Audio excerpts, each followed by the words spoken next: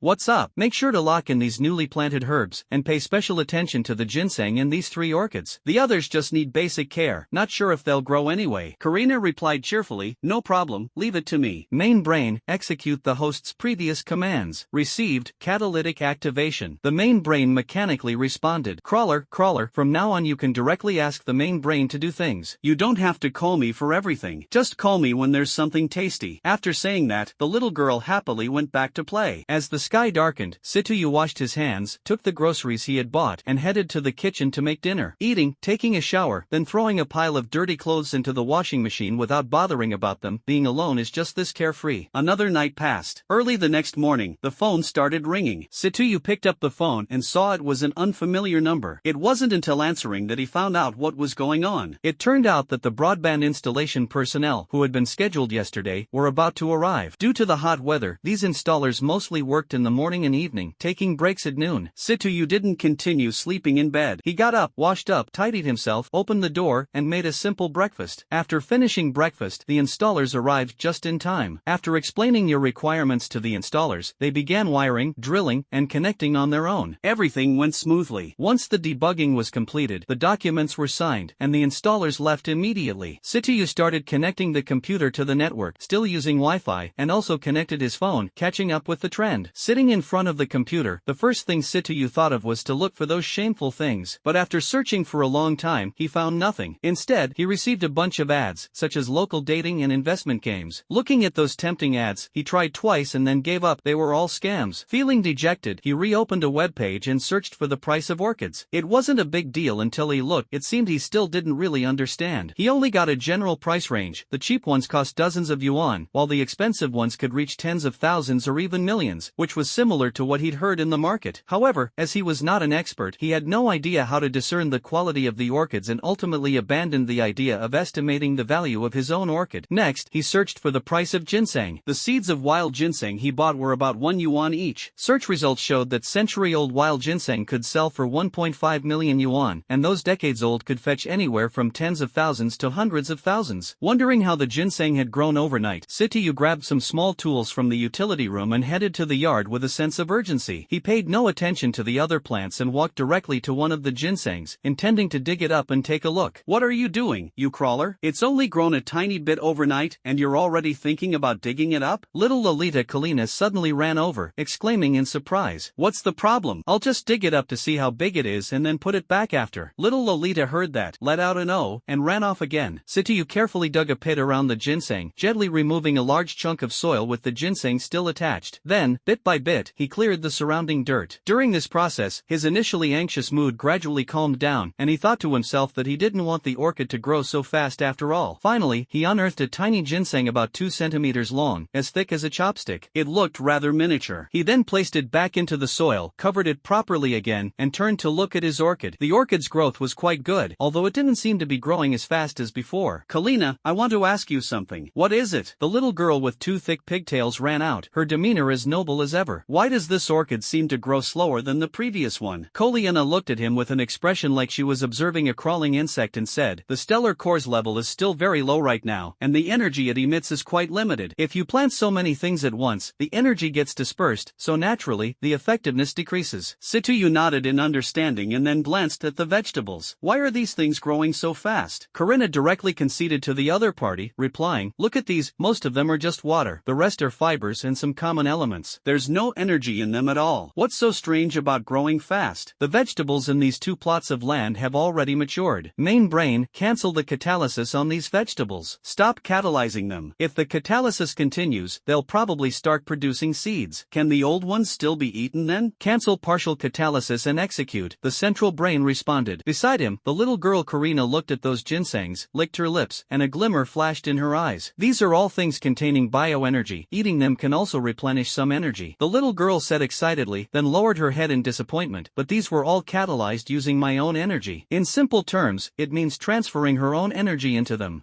Little lowly Karina looked regretful, squatting on the ground and drawing little circles. Sitsuyu saw the pitiful look on little lowly and said, alright, selling these ginseng this time should give me enough money to buy you plenty of or to eat. As soon as Karina heard this, her little ears twitched slightly, and she happily leapt up, running into the house for some unknown reason. Sitsuyu glanced at the vegetables in the yard, picking 2 casually, they'd be his lunch. After entering the house, he washed the vegetables and started cooking. In the afternoon, Qingshui called and asked if he had anything planned for the afternoon. Sitsuyu told her he had nothing going on, and then the two agreed to go shopping together in the evening. In the afternoon, the weather was hot, and Sitsuyu stayed home. First, he wanted to better cultivate his plants, second, there wasn't much to do outside, and third, he wanted to research biology-related topics and mineral pricing online. However, the more he looked, the less confident he felt. According to market estimates, it would cost over 2 million, which seemed a bit exaggerated. Karina, let me ask you a question. What question? Karina ran out and said, her eyes fixed on Sitsuyu. Sitsuyu felt his heart almost melt under her gaze. This adorable expression was just too endearing. To calm his racing heart, he quickly said, you said you needed 100 tons of iron and 100 tons of lead, right? Yes, that's right. Why? Then can we use scrap metal or iron or lead or instead? Sure, it's all the same. In front of the devouring chain, they're just elements. Besides, using iron ore and such is even better. The main brain scanned this planet once, and these ores contain other elements, which are much better than pure iron. Sitsuyu breathed a sigh of relief. With this calculation, it's much simpler. He took paper and pen, scribbled some calculations, and figured out that roughly 400,000 would be enough to buy little Loli's food for this phase. Seeing that he had no more business with her, little Loli faded into a virtual shadow and disappeared. In the following time, Sitsuyu continued browsing relevant information online, recharging his brain to avoid being called a crawler by the little girl in the future. In the evening, Qingshui made a call. Sitsuyu answered the phone and heard the other person's voice. I'm free now. Are you busy at the moment? I'm not doing much. Should I head out now? Yes, come to my family's noodle shop now. I'll be waiting for you here. Okay, I'll be there soon. Hanging up the phone, he closed the door and headed toward the noodle shop. At the entrance of the noodle shop, Qingshui gazed toward Situyu's house, as if waiting for her sweetheart. Behind her, father he watched with a smile on his face, feeling sentimental, this girl has grown up. He then turned around and went back inside. 5 minutes later, Sitsuyu appeared in Qingshui's line of sight. Qingshui happily walked over and said to him, come on, accompany me shopping. Actually, there are only a few stores in this village, and after a casual stroll, there's not much left to explore. Sitsuyu, this fool, doesn't have the slightest idea about the nature of women. Enter a store, switch this item for that one, then swap that item for this one. For the first time in his life, Sitsuyu felt the terror of women, and he pondered whether he should make a stealthy escape. While he entertained the thought in his mind, he didn't have the courage to act on it. Otherwise, he could forget about getting any peace in the future. Qingshui could come early in the morning to scold him until nighttime and continue the next day. Unless he managed to appease her anger, there was no easy escape from this ordeal of incessant nagging. Time ticked by second,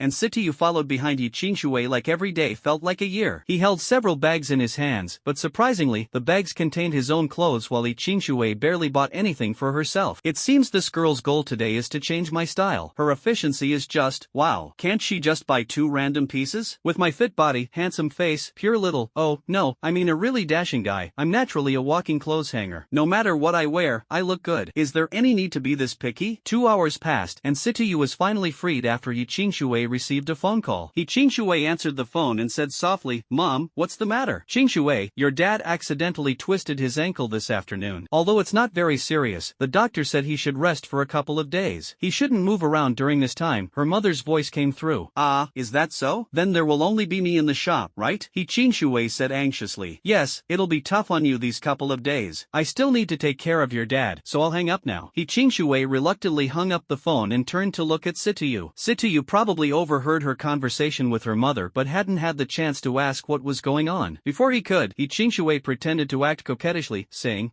you gidge. She elongated her tone while shaking Sityu's arm. Sityu shuddered, goosebumps all over his body, and quickly said, "Stop, stop, stop, speak properly." Seeing that her attempt at acting cute had failed, He Qingshui said somewhat awkwardly, "My dad twisted his foot today and needs to rest for 2 days. Tomorrow and the day after, I'll be alone at the noodle shop, and I'm a bit worried. So I was hoping you could stay with me for 2 days, just 2 days, alright?" Sityu thought about it. After all, he had nothing much to do for the next couple of days. The matter of catalyzing the plants could be postponed to the evening when he got home. Missing a day or two wouldn't be a big deal. Besides, she had helped him pick out quite a few things today, so he nodded and agreed with a quiet him. He Qingshui said happily, "Thank you. Don't be so polite, we're old classmates and still fellow townsmen." He Qingshui still responded with a slightly disappointed "oh" and no longer felt like continuing to shop. The two then grabbed some snacks by the roadside before sending He Qingshui home, and then returned to their own home. The next day, Sityu finished tidying up early and went out to the noodle shop to help. When entering the shop, it hadn't opened yet. He Qingshui was busy in the kitchen. Seeing Sityu arrive, she felt much more at ease and told him that today he only needed to help serve bowls and tidy up dishes, and she would take care of everything else. Sityu stated that this kind of simple task is quite easy. Soon, customers arrived. Sityu took orders outside and passed on the messages. Once the noodles were ready, he served them to the customers. Everything went smoothly, and the morning passed uneventfully. By noon, there were far fewer guests, possibly due to the weather or perhaps because everyone was at work. Once the two saw that everything was taken care of and no guests were coming, they each poured a glass of water, sat down, and began chatting. Chatting about recent events, He Qingshui brought up Sityu changing his phone and computer and selling a potted plant for tens of thousands of yuan. She looked completely shocked, thinking that was equivalent to a year's income. "Just from such a small potted plant you earn that much?" she asked in astonishment. "Yeah, I didn't expect the catalytic effect to be so good." Sityu nodded, feeling a bit proud. He Qingshui suddenly remembered something and asked Sityu to take out his phone and show it to her. Sityu couldn't resist her and had to take it out. When He Qingshui saw it, her eyes lit up and she snatched it away to start playing around, taking selfies from various angles. She even set her own photo as the background in the end. Sityu couldn't take it anymore and sternly protested, "This is defiling my eyes." However, under the pressure of authority, his protest was completely ignored. He thought to himself that he'd just have to fix it later when he got back. For now, he'd let her have her moment of smugness. The whole afternoon passed in cheerful and laughing conversation. The evening night shift was about to start, and the two returned to their respective workstations, ready to begin their tasks. Guests came and went in waves, making it a bit busy. Near closing time, two young men arrived, completely decked out like flamboyant characters, dressed in a way that made one wonder if they had just come from a circus. They ordered 2 bowls of pork chop noodles, and halfway through eating, they started yelling, "Damn it, where's the boss? Get out here!" Both Sityu and He Qingshui approached and asked, "What's wrong? Is there something you're dissatisfied with?" 2 shamat youths spotted He Qingshui, their eyes lighting up. Her delicate face was still rather pleasing, but their expressions quickly changed, and they cursed, "How did you prepare these noodles? Why are they so terrible? Look, there's even a fly in the noodles. Are these meant to be edible?" The two exchanged glances. Feeling embarrassed, He Qingshui said, "I'm really sorry, this was our mistake. Let me replace the bowl for you." She was about to take away the 2 bowls, but the 2 shamat youth wouldn't allow it and directly slapped her hand away. "It's not that easy. Either you eat it yourself or hand over 1,000 yuan as compensation for mental distress. Who knows, I might even have to go to the hospital for my stomach later." With that, he rubbed his hand over his stomach, pretending to look as if he had indigestion. Sityu saw the flamboyant youth slap He Qingshui's hand and frowned. Noticing He Qingshui's bewildered expression beside him, he stepped forward and said, "Gentlemen, I think we should opt for the former." The flamboyant youth was stunned, thinking, "Is this about eating flies?" His throat felt uncomfortable, but he was relieved he wasn't the one to eat them. With a strange smile on his face, Sityu reached into the bowl, grabbed a fly, and stuffed it into the mouth of one of the flamboyant youths after prying it open. Then he did the same thing again, and the other flamboyant youth also got to enjoy a fly feast. The 2 flamboyant individuals froze, hurriedly bent over, trying to vomit but couldn't manage to. They quickly started drinking drinking water and gargling, attempting to clean out their stomachs. He Qingshui watched the entire commotion dumbfounded, unable to comprehend how things suddenly turned out this way. Meanwhile, Sitiyu looked at the two flamboyant youths and sneered, "You two idiots. Do you really think everyone else is as brainless as you?" Each bowl of noodles had a fly in it. "What is this, a fly group tour of the restaurant? And tell me, do you see a single fly in this restaurant? The only things that resemble flies here are you two colorful messes. If you come back here to cause trouble again, do you believe I won't let you leave lying down?" Two shamate youths drank a lot of water, felt much better, and immediately stood up, cursing, "Damn it, how dare you trick me?" Then they picked up a chair and smashed it towards Situyu's head. He Qingshui was startled and stepped back. Situyu raised his foot and delivered a kick to the other's stomach. The shamate youth screamed in pain, collapsed to the ground, and rolled around as several chairs and tables were overturned. Situyu stepped forward and delivered another blow to each of them. "Come on then, next time I see you, you'd better take a detour. Got it?" Situyu said to them fiercely. Two flamboyant young men had been loitering around this place for years without encountering such a tough character. Usually, the bosses begged them to show mercy and catered to their whims. But this guy? He lashed out not with words but kicks, no, wait, his hands too. He completely ignored any conventional playbook. Realizing they were outmatched, the two knew better than to suffer unnecessary losses. They turned tail and ran, ignoring the pain in their bellies, with one thought in mind, to get as far away from this troublemaker as possible. Situyu walked to the door, watching the flamboyant pair flee into the distance. He shook his head and tapped his forehead, exclaiming, "Damn it, I forgot to get money from them." Straightening up the fallen tables and chairs, he noticed He Qingshui staring in a daze and grinned cheekily. "Overwhelmed by my awesomeness, were you? Doesn't my stature exude greatness? Irresistible, right?" He struck two overly dramatic poses for effect. Poof, He Qingshui couldn't help but burst into laughter. The sudden shift was quite dramatic, and she couldn't hold back her chuckle, causing the previously tense atmosphere to dissipate completely. She glanced at Situyu and thought of how he had acted earlier. It seemed that all those muscles were not just for show, and her face unconsciously turned red. "Alright, let's close for today. We'll trouble you for another day tomorrow. No need to be polite, we're all neighbors helping each other, and besides, we're old classmates. This little favor is nothing. I'll head home now, you've had a long day too, so close up and get some rest." After finishing, Situyu walked out of the noodle shop's door and headed toward his home. He Qingshui watched Situyu's departing figure from the shop entrance, then silently turned around, closed the shop's door, and went home to rest. Situyu returned home, took a shower, surfed the internet for a while, and went to bed early. The next day upon waking up, Situyu went to the yard to check the growth of the ginseng and orchids. Both were doing quite well. It seemed that in just 2 days, the orchids could be ready to sell, while the ginseng would take about 5 or 6 days. After inspecting the plants in the yard, Situyu washed up and had breakfast. Before heading out, he packed some vegetables to take to the noodle shop, planning to add them to his lunch later. Entering the noodle shop, the scene was the same as yesterday. He stepped into the kitchen and saw a slender figure busy at work. Situyu quietly approached and gently slid his hand down He Qingshui's spine. He Qingshui was startled and instinctively wanted to throw the kitchen knife she was holding. Situyu was taken aback too and quickly grabbed her hand to prevent her from acting recklessly. "Try it again next time," He Qingshui said angrily, shaking the kitchen knife in her hand, her threatening tone unmistakable. Situyu smiled helplessly, thinking to himself that he hadn't expected this little girl to be so timid. He decided he couldn't act this recklessly in the future. If she really threw the knife, who knows what might happen. Then, he handed the vegetables in his other hand to He Qingshui. "Extra dishes for lunch." He Qingshui looked at the vegetables inside the bag and found it a bit strange. Vegetables like these in this season? From a greenhouse? But it's summer now, she thought for a moment but couldn't figure it out, so she stopped questioning. She put the items aside, and the two began repeating the work they had done yesterday. The day went smoothly, and fortunately, there were no dramatic incidents like yesterday. In the evening, Uncle He stood on one leg, thanked Situyu, and smiled while telling him to come by often in the future. Situyu looked at Uncle He's smile, always feeling a bit odd about it, and then went home. On this day, Situyu planned to sell a pot of orchids and try selling a ginseng root as well. Since the vegetable catalyst had only been used for 1 day before being cancelled, he had significantly increased the energy catalyst for the ginseng. In just 3 short days, the ginseng had grown exceptionally robust. Last night, the mischievous little girl Karina was at it again. She projected an image of herself holding a sign that read "Protesting abuse, starving me, resolutely striking." Situyu spent half an hour coaxing her before she finally calmed down. Learning from the last time, this time he prepared meticulously. He carefully packed the orchid into a large plastic bag. Then he found a small shovel to dig up the ginseng, washed and dried it, and wrapped it in a plastic bag before tucking it into his pants pocket. Although this ginseng resembled a tiny human figure, it was only a bit bigger than a thumb, weighing approximately 30 grams. He had no idea what price it might fetch. He leisurely took a bus to the flower and bird market. There was quite a crowd today, mostly enthusiasts of flowers and birds. This time, time, Sitayu decided not to visit the cunning short and chubby shopkeeper from last time and planned to try his luck at another store. After all, he couldn't stick to just one place. He had his eye on a shop not far from the previous one, which had a much larger storefront. The shop was called Green Plant Lodge and was divided into two sections, plants and pets, though the two business scopes were completely unrelated. There are several customers in the store admiring the plants, while the waiter stands by ready to assist. At that moment, a beautiful young woman catches the eye. She has long, wavy hair, delicate features, a well-fitted gray blazer, an elegant figure, with bare, straight calves exposed, and a warm smile constantly gracing her face. Noticing Sitayu entering, the young woman warmly approaches him. "Welcome. Is there anything I can assist you with?" She does not show the slightest hint of indifference despite Situyu's ordinary attire. Sitayu was quite fond of this woman, especially her attitude toward others and customers. Moreover, her attire was slightly different from the other staff members. She was probably the manager or something of this store. "I want to sell a pot of orchid plants. I wonder if you accept that here," Sitayu said with a smile. "Alright, could you take it out for me to have a look first?" "Sure, I can." Following that, then walked to the front of the cabinet and took the orchid out of the plastic bag. The young woman initially frowned slightly, as she had never seen anyone handle a potted plant like this. However, upon seeing the orchid on the counter, she couldn't help but feel delighted. The orchid had a very impressive appearance, rarely seen with such good cultivation. The value of this orchid should be around 250,000. Her gaze towards Sitayu changed. "This orchid has an excellent appearance, with a market value of around 250,000. I can offer 200,000 to purchase it." "What, 200,000? Last time, a cunning fat man spent 50,000 to quickly buy another orchid of mine. Too damn shady." Before the young woman could finish speaking, Sitayu angrily interjected. The young woman squinted and smiled, saying, "So, the silly guy Mr. Chi was talking about earlier is you, huh? Ha ha. That fat guy cheated me and still has the nerve to talk behind my back. Damn it, I'll never go to his place again." Sitayu grew even angrier, clenching his fists tightly, with a look as if he were ready to devour someone. The young woman continued, 200,000 is the highest price I can offer here. I can't afford anything higher." People around heard the commotion and looked over. An old man also came up to take a look at the bonsai. "Young man, not bad. You've cultivated the bonsai so well." He raised his hand and gave a thumbs up. Only then did Sitayu calm down and say thank you. He truly had it in for that fat man. That was over 140,000 yuan. If it were exchanged for mining profits, wouldn't it take a lifetime to earn? Goodness me. "Alright, let's sell it at this price," Sitayu said decisively. Then he took out his own bank card and handed it over. "Transfer it to this card." "Alright." The young woman smiled as she took the bank card from his hand. Returning to the computer, she skillfully operated it. Shortly after, a text message was received on the phone, indicating that 200,000 yuan had been credited. Nodded with satisfaction. The young woman returned the bank card to Sitayu and handed her business card to him as well. Looking at the business card, name, Xiao Xintong. Phone number, 18XXX. Turns out she's the owner here. And a wealthy lady, too. Really wanted to ask, "Miss, do you need a handsome guy to take care of you?" But in the end, it was just a passing thought. Out of curiosity, Sitayu looked at Xiao Xintong and asked, "Boss Xiao, this is clearly a plant shop. Why are there also some small animals over there?" "This? My main business here is dealing with plants. However, I do have some connections, which allow me to order some uncommon items. Those over there have all been reserved by others. Normally, as long as someone places an order and pays the deposit, I can get it back as soon as possible." Sitayu couldn't help but take a sharp breath. Could this be what they call smuggling? This unassuming plant shop turned out to be so capable. He took another look at the beautiful young woman and said with a smile, "Maybe I'll have to trouble Boss Joe in the future to help me get a few small items." "You're most welcome, but the price won't be cheap." "I understand. Then I'll be off. Goodbye." "Goodbye." Xiao Xintong saw Sitayu off at the door. The old man was admiring that pot of orchids. Xiao Xintong said with a smile, "If Elder Yun likes it, I'll just give it to you." "I can't take it. If I bring it back, those old fellows will snatch it away in no time. It's still more comfortable to come here and see it often." "Ha ha ha ha." Xiao Xintong burst out laughing. After leaving the green plant workshop, Sitayu didn't go directly to look for a traditional Chinese medicine shop. Instead, he strolled around the market, considering that he would need biological genes in the future, though he had no clear direction for now. "Since I came to the flower and bird market, I might as well take a look at the animals here. Adorable little chow chow, silly parrots, proud cats,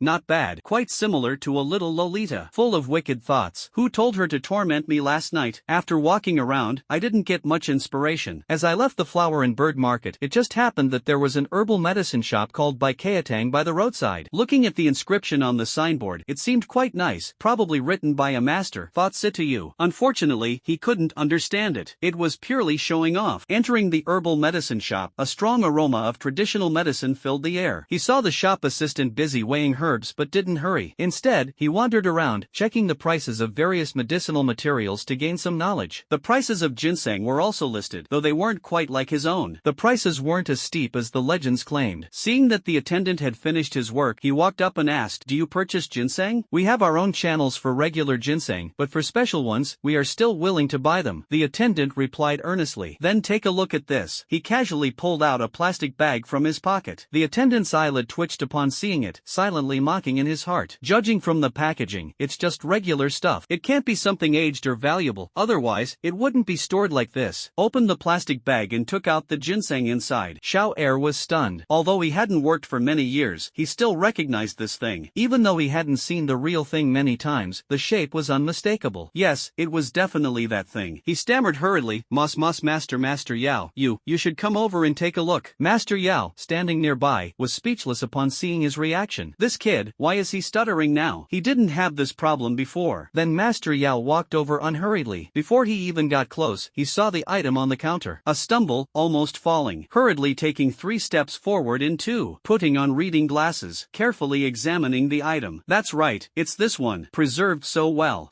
Isn't it a bit too fresh? Could it have been freshly dug? Young man, where did you get this wild ginseng? This must have at least 50 years of medicinal age." Elder Yao gazed at it with longing. Situ Yu gave a bitter smile. "So, you want me to lie again, or lie some more? If I told the truth, you wouldn't believe it anyway. Besides, do I even have the courage to say it?" The elder saw the bitter smile on the other's face and immediately understood. "It was rude of me. I shouldn't have asked such a question. My apologies. Dare I ask, young man, are you planning to sell this 50-year-old wild ginseng?" "That's right. I just don't know how much it's worth. In recent years, it's been rare to find wild ginseng with such a high medicinal age. If it were 100-year-old wild ginseng, the last recorded price was around 1.6 million. The weight was approximately over 50 grams. Yours seems to be around 30 grams. Its quality is excellent. The estimated price would be around 450,000. If I were to purchase it, the highest I could offer would be 400,000. Anything higher wouldn't be worth it for acquisition." Goodness, it's only been 3 days and the medicinal age has already reached 50 years. If it keeps growing for a few more days, won't it become hundreds of years old? That's 1.6 million. Situ Yu was overjoyed. "Then sell it. After all, it's hard to find a better buyer for now. I still trust your character." The old pharmacist smiled faintly. "Then give me your card, and I'll transfer the money to you. I assume you wouldn't want cash, right?" "Of course." He casually handed over the card. The old pharmacist took the card and instructed the finance department to transfer 400,000 to the other party. A notification was received shortly after. Both parties confirmed the money and ginseng. Everyone was happy. He then walked out of the traditional medicine shop. After taking just a few steps, he saw an absolutely stunning pair of figures being blocked by several men. Seeing that stunning figure again, Sitayu couldn't help but lose his composure slightly. Even wearing casual clothes, they look extraordinary on her. Surrounded by several men, she couldn't help but feel a bit panicked, though it did not show on her face. However, the little beauty beside her was impressive, hands on her hips, confronting the group of men with an air of arrogance. "What do you want? Why are you blocking our way? Hey, little beauty, why so fierce? Be careful, no one might want you in the future." "None of your business. You're meddling like a dog chasing mice. I'm someone worthy of anyone." "Wow, quite sharp-tongued. Today, my buddies and I have taken a liking to you. Are you going to voluntarily find a place with us to have a few good drinks, or should we invite you over to discuss life?" One of them, a towering, muscular man with a dark complexion and a menacing face, threatened as he spoke. The young girl felt a bit intimidated when she saw this bizarre-looking guy who resembled a modern-day Zhang Fei. She forced herself to speak confidently. "How dare you? I'm going to call the police." She reached out and pulled out her phone, ready to dial 110. With a loud smack, her phone was knocked to the ground by the man. "Ergo, hold this little girl down for me. Teach her to behave." Ergo, upon hearing Big Black Boss's words, stepped forward to grab hold of the little girl. At that moment, an absolutely stunning figure stood in front of the little girl. "Is it really okay for you to bully a girl like this?" The beautiful woman's gentle voice made the few thugs go weak in the knees. Her voice was simply enchanting. The thugs were momentarily stunned by the sound of her voice, lost in a daze. However, it was Big Black Boss who snapped out of it the quickest. "Ergu, San Pao, take them with you. Today, we need to have some real fun," said the boss, Dahe, wiping his mouth. The two underlings chuckled upon hearing the boss's words and walked forward to try to restrain the two sisters. "Ah, my waist." Before the two underlings could grab the others, they heard the boss let out a miserable cry from behind. Turning around, they saw the boss already knocked to the ground, groaning in pain. Both hands were clutching the right side of his waist, indicating that his waist had been struck by the opponent. opponent. Sityu saw two thugs trying to harm the two sisters. Without thinking, he rushed forward and delivered a whipping kick to the leader. The kick landed squarely on the unsuspecting leader's waist, instantly knocking him down. He found it strange. Judging by the leader's physique, he obviously looked much stronger than himself. How could he be taken down so easily? Could it be that the guy was just a silver-covered spear tip, impressive in appearance but useless in practice? Thinking about this, his courage grew by 3 degrees, and his eyes locked onto the other two thugs, who were nicknamed Ergo and Sanpao. The two underlings saw their boss knocked to the ground. They glanced at the attacker, a tall and capable young man. Yet he didn't seem particularly remarkable. How had he managed to take down their boss so quickly? Could it have been a sneak attack? Yes, that must be it. The young man is completely out of the same league as the leader. It's absolutely due to the sneak attack that caused this situation. The two exchanged a glance and nodded slightly. Their eyes gleamed with ferocity as they charged at Sityu, one from the left and the other from the right. Sityu kept his eyes on their movements. As soon as they made their move, he had already discerned their attack paths. He retreated 2 small steps and delivered a sidekick to the stomach of one of the thugs nicknamed Ergo. Seeing that the opponent's combat ability was quite high, Sanpao pulled a dagger from behind and stabbed towards Sityu's abdomen. Watch out! The one shouting was a stunningly beautiful girl. At this moment, Sityu, still unsteady from the previous attack, saw the thrusting dagger and could only barely grab the other person's wrist with one hand. However, his hand was still slightly grazed. Sanpao realized trouble when his wrist was grabbed by the opponent. He quickly tried to break free, but the grip on his hand was extraordinarily strong, making it impossible to escape for the moment. After regaining his footing, Sityu disarmed the dagger from his opponent. Then, he delivered a kick to the opponent's abdomen. 3 kicks were all it took to deal with all 3 thugs. He's somewhat puzzled as to why his reflexes and attack power have improved so much. Even after 2 years of mining before, he never experienced such changes. A crawler is just a crawler. Such a simple truth and you don't get it. The little lowly Koleina said with a playful laugh in his mind. Ha, what's the reason for this? Sityu asked in his mind. Didn't I tell you that a level 1 star core can catalyze organisms? But didn't you say it was a catalytic plant? Oh, did I? Did I say that? You must have misheard. The little girl began to act coy and unreasonable. Sityu understood. It must be the little girl, Koleina, deliberately teasing him. This catalyst also has a certain effect on animals. Moreover, with the star core always inside his body, the catalytic period was the longest. That's why the effects were so evident. At this moment, several small thugs saw the young man standing there, seemingly lost in thought. They hurriedly supported each other and fled the scene, disappearing from everyone's sight. The two sisters saw the thugs had run away, so they walked over to thank C2U. The little girl approached C2U. Seeing him in a daze, she looked at him curiously. This annoying guy seemed familiar, as if she had seen him a few days ago. Big sister, isn't this the guy who bumped into you at the flower and bird market and then caught a thief on the bus? The stunningly beautiful girl nodded and sized up the man about her age. When her eyes landed on his hand, her gaze paused slightly. Thank you for saving us. Sityu heard the sound and withdrew from the mind communication. Seeing the two stunningly beautiful girls in front of him, he shyly said, "You're welcome," and turned to leave. The beautiful girl quickly stepped forward and said, "Your hand is injured. Let us accompany you to the hospital." Sityu glanced at his hand, noticing a small wound. With a faint smile, he said, "It's nothing, just a minor injury." In his heart, he thought, "I'll give myself a 99 out of 100 for this act," leaving 1 point off to stay humble. But truthfully, it was self-doubt. He felt unworthy of them. The girl took out a wet wipe from her bag and carefully cleaned the wound for him. Then she pulled out a handkerchief and wrapped it around his hand in a bow. Her face turned slightly red, as she had never done this before and wasn't quite sure how to bandage a wound. Sityu watched as the other person seriously bandaged his wound, feeling very happy inside. Although this goddess could never belong to him, having had this encounter would add a cherished memory to his life in the future. This injury was worth it. The little girl noticed the strange expressions on both their faces and said, "Since you saved us, we can't let you save us for nothing. How about I give my sister to you?" Sityu coughed loudly upon hearing such shocking words. The little girl's older sister gave her a reproachful glare and said, "Sorry, my sister is a bit mischievous. Please be understanding." The little girl chuckled gleefully on the side, her prank a success. The stunning goddess continued, "We've met 3 times already. This time, let me introduce myself. My name is Yun Wanner, a junior at S University." She pointed at her younger sister again. "This mischievous little troublemaker is my sister. My name is Yun Linger." The little girl eagerly introduced herself. "My name is Sityu. Thanks so much for your help today. How about this? It's almost mealtime now. We'll treat you to a meal to show our appreciation." "Yay, it's settled then." Yun Linger quickly grabbed both of their hands and led them to the roadside to hail a taxi. Got into the taxi. Yun Linger began chattering away, interrogating Sityu mercilessly as if she were interrogating a prisoner. If she wasn't satisfied with his answers, she would pinch him from the back. Meanwhile, Yun Yunwaner watched her younger sister's antics from the side without intervening, simply observing quietly. Situyu felt helpless, experiencing both pain and joy as they arrived at the tidy little restaurant near home. The restaurant was called Gui Zhai, and the signboard had quite an ancient style to it. Upon entering, it turned out to be quite crowded inside. The decor matched the signboard perfectly, maintaining a cohesive traditional aesthetic. The waiter saw the guests approaching and came up to ask, "How many people, sir and madam?" "3, Yunwaner replied softly. "This way, please." The waiter led the three to an empty seat by the window. After they sat down, the waiter handed over the menu. Yunlinger took the menu, casually ordered 2 dishes, and then handed it to her elder sister. Yunwaner rolled her eyes at her, meaning she wasn't being polite and didn't let the guest order first. Yunwaner took the menu and handed it to Situyu. Situyu politely said, "This is my first time here. I don't know what's good. You should pick." Hearing Situyu say this, she did not insist further. She held the menu and ordered a few signature dishes along with some beverages. The waiter noted them down, took the menu, and left. With nothing else to do, Situyu curiously asked, "It seems that every time I meet you, it's near the flower and bird market. Do you guys really like those flowers, plants, or little pets? I'm fed up with those things. They're practically the exclusive interest of old folks. Our grandpa is just that type of person. He keeps running over there whenever he has free time. It makes us come here to look at these useless flowers and plants every time we want to find him," Yunlinger said angrily. It seems like she holds quite a deep grudge against these things. Maybe something happened during her childhood to leave such a shadow. Meanwhile, Yunwaner softly explained, "It's because of the summer holidays that we don't have much to do, so we often come to visit Grandpa. Grandpa has a shop nearby, and since he loves flowers and plants, he's often around here. So, we also frequently end up coming here with him." It was only then that Situyu understood why he'd come across the 2 sisters near that area so many times recently. It really was fate. He had coincidentally been spending a lot of time there lately, resulting in several encounters. Chatted for a few minutes, and the drinks and dishes were all served. Yunlinger was the least reserved and started eating first. The other 2 exchanged glances, smiled at each other, and also picked up their chopsticks to eat together. After the meal, the 3 of them ordered a pot of tea, drank some tea, and rested for a while. Yunlinger, unable to sit still, said, "I say, we've had our meal, so isn't it time to go digest it now?" "What do you mean?" Situyu asked dumbfoundedly. Yunwaner looked at her younger sister with a bitter smile. Yunlinger unceremoniously said, "Do you think my sister is beautiful? Do you think I'm beautiful?" "Very beautiful, but what does this have to do with digesting food?" Situyu was a little puzzled. Yunlinger, with an air of self-importance, replied, "Do you even need to ask? So naive. Look, there are 2 beauties here. If it were just the 2 of us going out for a walk to digest, there are bound to be pests bothering us. But if we bring you along, this digestion process will definitely avoid a lot of trouble. See, I've included you in such a great plan. How are you going to thank me?" Situyu looked at the 2 beautiful women with a bewildered expression. Yes, they were indeed gorgeous, but wasn't this just about going out for a walk after a meal? No big deal at all. Besides, it's not like he hadn't done such things before. Unfortunately, he had temporarily forgotten the consequences of doing this kind of thing last time. Truly, the word lust comes with a knife above it. Poor Situyu was easily led into a trap by the little beauty Yunlinger, starting an afternoon of a miserable journey. After leaving the restaurant, the 3 of them took a taxi to a large shopping mall. Eating, drinking, and entertainment, no, not that pure fun all in one place, with full-service convenience. As they entered the mall, a burst of cool air greeted them, washing away the heat from outside. Heading to the second-floor women's clothing section, Situyu felt a wave of unease. Perhaps it was intentional on Yunlinger's part, but the first stop they made was at a women's lingerie store. Situyu felt utterly embarrassed. Standing foolishly at the door, he thought to himself, "Should I go in or not? This is a lingerie shop. If I go in, how many weird looks will I have to endure? No, definitely not. Over my dead body." Yunlinger wasn't about to let him off easily. Seeing him hesitating at the doorway, she immediately ran over, grabbed his arm, and dragged him straight inside. Situyu was dumbfounded. His innocence had been ruined in an instant. He felt like crying but had no tears, his face turning as red as an apple, radiating pure embarrassment. He lowered his head and followed behind Yunlinger like a statue. Yunwaner, seeing her mischievous little sister playing her tricks again, could only give a wry smile. After all, no one at home could control this troublemaker, so she simply let her be. Yunlinger saw Situyu lowering his head like a wooden statue, pretending to be a sculpture, and found it even more amusing. Casually picking up the pink bra beside her, she asked Situyu, "Situyu, what do you think of this?" While speaking, she gestured it across her flat chest. Situyu looked up and silently grumbled to himself, "With a chest as flat as yours, picking up this oversized bra, what exactly are you planning?" Yunlinger noticed that he remained silent, merely staring at her chest with an odd expression. She lowered her head and immediately spotted the issue. Frustrated, she thought, "It's just a bit small right now, but I'll grow later." Her sister, meanwhile, couldn't help but stifle a couple of laughs. Yunlinger grew angry angry, especially since even her own sister was ridiculing her. She put down the bra and went to tickle her sister. Yun-Waner quickly surrendered. She certainly didn't want to make a scene in front of others. Watching the two sisters playfully teasing each other, he thought to himself how wonderful it is to have family. Thinking of his grandfather, who had tragically passed away, a wave of sadness washed over him. Unknowingly, 2 tears slipped down his face. After their playful banter subsided, the sisters turned to look at Sitoyu, noticing his tears. Yun-Waner quickly apologized, saying, I'm sorry,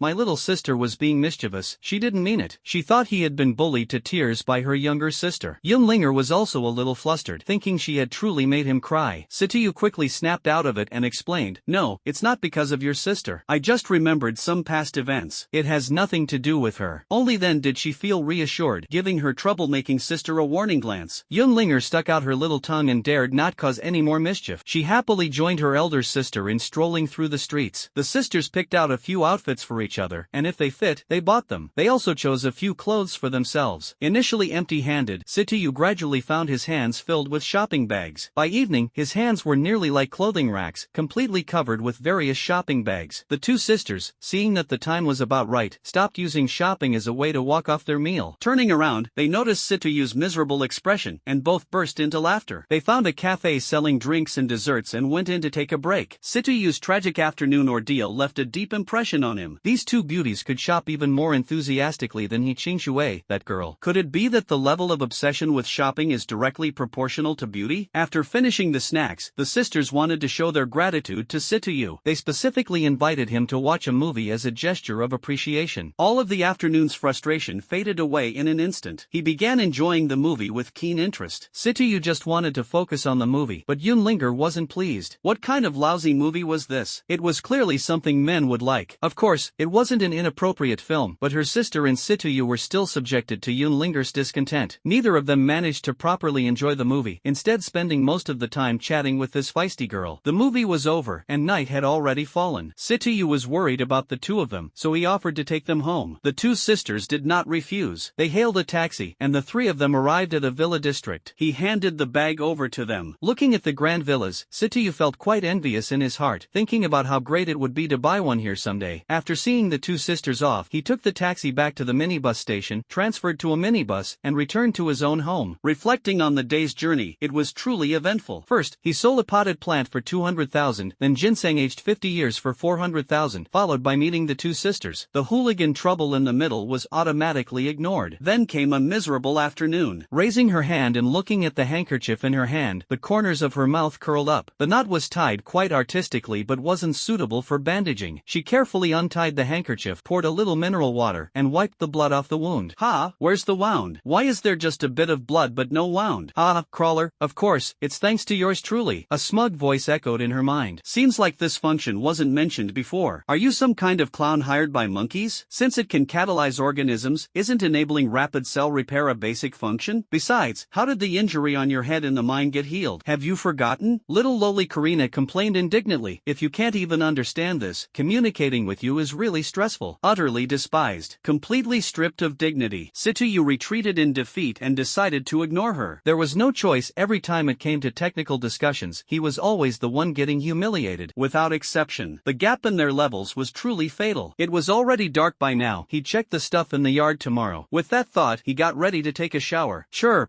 ha, what's that sound? Could there be mice again? I already cleared them all out. After looking around and finding no trace of any mice, he walked out into the yard. Some noises came from a corner. Grabbing a shovel leaning against the wall, he approached slowly. Flap flap went the sound twice. Upon closer inspection, it turned out to be a little bird. He had initially thought it was another mouse. He put down the tool in his hand, squatted down, and took a closer look at the bird. It was about the size of a sparrow, though the darkness made it hard to see any other details. Returning to the house, he rummaged around for a while but couldn't find a suitable cage or anything similar. Finally, he decided to use a small basin, gently placing the tiny creature inside it. Back in the house, under the lamplight, it became clear: a dark brown coat of fur, claws with hooks, a sharp little mouth, and a wound on its wing, most likely grazed by something like an air rifle. Little guy, you must have escaped from the mountains. Lucky you, I happened to learn a hidden skill today. You're in luck, little thing. Main system, initiate catalysis on this little bird. Affirmative, target locked, catalysis initiated. The mechanical voice faded away. Then he went to the yard and brought back some hay. He placed it underneath the little bird and went to take a shower. After showering, Showering, he returned to his room, turned on the computer, and started searching for information about birds. He wanted to figure out what species this little guy was. It didn't quite look like a sparrow. It didn't take long before he found the name of this little creature. Turns out, it's a protected species, a high-class one, an eagle falcon. Little lowly Kalina saw what he was searching for and popped out. This is a good find. How about you devour it? You know you still have some genes you haven't collected, right? Little Lowly's eyes sparkled as she stared at the small eagle falcon. With just one look from her, the eagle falcon shivered all over, hugged its head, and trembled in fear, not daring to make a sound. This is the suppression of levels. Little Lowly is far more advanced than Situyu. Standing at the top of the food chain, she instinctively intimidates a whole bunch of creatures. Situyu found it a bit strange. This little Lowly was so adorable. What was this little hawk afraid of? He couldn't comprehend the terror of being at the top of the food chain. He turned to the little Lowly and said, "Look, she's so small, still underage. Even though her kind may not be too rare, it's still something protected. And you want to devour her genes? That's too inhumane. I disagree." Kiliana, realizing her little plan had fallen through, lost interest. She immediately left to go play with the main brain. The little hawk, realizing the person who wanted to eat it had left, no longer continued hiding its head. It nestled comfortably in the pile of grass to heal its wounds. Its little eyes darted around curiously, exploring the unfamiliar surroundings. Situyu found information about the bird and sent the little girl away. He then lay down on the bed and began pondering the issue of devouring genes. These past few days have been busy with catalyzing plants and making money. He really hasn't had the time to properly think about the issue of devouring genes. How exactly does this devouring work? Does it involve completely consuming the other party? Or is drawing some blood enough? What's the purpose of devouring genes anyway? So many questions. It seems he'll have to ask the little girl, Kalina. "Kalina, are you there? Are you asleep? If you don't get up soon, you're going to wet the bed," Situyu teasingly said in his mind. "You're the one wetting the bed. Your whole family wets the bed. I'm so mad." After taking 2 deep breaths to calm herself, she said, "What do you want with me? It's the middle of the night. If you don't want to sleep, I still need my rest." Situyu found the little Lowly's puffed-up expression incredibly cute. But isn't she just a projection? How does she have such a range of expressions? It's truly odd. Playfully teasing this little one every day does add a touch of humor to life. "I have a lot of questions I want to ask you. Are you free right now? Though I don't really know what you normally keep yourself busy with." "Now you can start asking questions, Situyu." The little girl instantly switched to her teacher's professional attire. With this speed of changing clothes, it would be unreasonable for her not to take first place in a competition. The first question, what is this devouring gene all about? Does it require completely consuming the other party, or is it enough to just draw some blood? Situyu obediently raised his hand to ask. This depends on the situation. If the individual is very small, then complete devouring is necessary, and possibly several similar species must be consumed as well. After all, analyzing genes involves a certain degree of loss, so multiple genetic cells or organisms are required for repeated verification. The aim is to achieve 100% accuracy. There can't be even the slightest negligence or carelessness. Errors must be absolutely prevented. Moreover, living organisms are constantly undergoing changes while existing in this world, adapting to the environment. Therefore, genes may undergo some extremely tiny mutations, Teacher Kalina said at length before conjuring a small cup of tea and taking a sip. After drinking twice, she continued speaking. "You might call this change evolution, but in reality, it's just a process of adapting to the environment. This has nothing to do with evolution at all. Otherwise, look at yourselves, as reptiles. After all these years, have you made any progress at all? Seems like the theory of evolution is just a deceptive thing. Such rhetoric can only fool you reptiles. To be called evolution, it must involve a qualitative leap for organisms. Only then can it be considered evolution. It can almost be said that the difference is akin to 2 entirely distinct species. Simply put, when comparing evolution, the evolved species would have an absolutely overwhelming advantage over the original ones. Take, for example, evolution in intelligence. If intelligence evolves, for ordinary people, their way of thinking becomes entirely incomprehensible, because their brain circuit operating modes are completely different from those of ordinary people. To make a comparison, it's like an old computer versus a new computer. One difference is speed, another is the circuitry. This is an evolutionary upgrade. They are completely incompatible with each other. You might say that processors of some computer models are still compatible, but this isn't actually evolution, it's just different stages within the evolutionary process of an organism. A designer created this circuit model, and through constant modifications, a small improvement could be achieved. But there will always be a limit. Surpassing this limit is evolution, because it's no longer the same circuit. If we talk about power in terms of evolution, one adult may punch with a force of 50 kilograms, while another punches with a force of 100 kilograms, that's still within acceptable bounds. But if someone punches with 500 kilograms or 1,000 kilograms, would you think they are normal humans? So that's how it is. But it seems we've gone off topic a bit. Ugh, the little girl who was drinking water got annoyed. You're the one who asked. I was explaining to you, and now you're not even letting me go off topic. Then, one cup projection after another was thrown over. C2U remained calm, as he was someone accustomed to major events. These little cups were nothing but a drizzle. After venting her anger, Karina became serious again. To put it simply, we need more samples, especially smaller ones. Consider the size of the mosquitoes in the yard as the standard. Get a few that are smaller than them. Just one of those larger than them will do. C2U responded, understood. He continued to ask, second question, what impact will this assimilation have in the future? I think I heard the main brain say something about choosing carefully. This is quite a complicated issue. Let me explain. Let's use that bird as a template for now. If you absorb its genes now, you will be able to produce flying units and scouting units later. Because this creature's specialties are vision and flight. However, this scouting is based solely on vision and doesn't work for infrared detection or scent tracking. Its vision is mainly dynamic vision. So, if the opponent is moving, it will be easy to spot them. But if the opponent hides, the difficulty of discovery will increase significantly. Got it, C2U classmate? C2U thought for a moment, nodded, and replied, got it. The effects of absorbing genes shouldn't have any side effects for me, right? And what exactly are these produced units? Karina gave a sinister smile, clearly directed at C2U. C2U shivered at the sight of her smile and nervously said, don't go thinking up any bad ideas. The little girl was deliberately trying to scare him. Seeing that his reaction wasn't too extreme, she decided not to tease him further and said, it won't have any particularly harmful side effects for you. At most, it will give you the ability of dynamic vision. Flying is definitely out of the question. You don't have wings. Or do you want to turn into a birdman? I can help you with that. Instantly, a scalpel appeared in her hand, and she changed into a nurse's outfit. It seemed her understanding of the concept of doctors and nurses was still a bit muddled.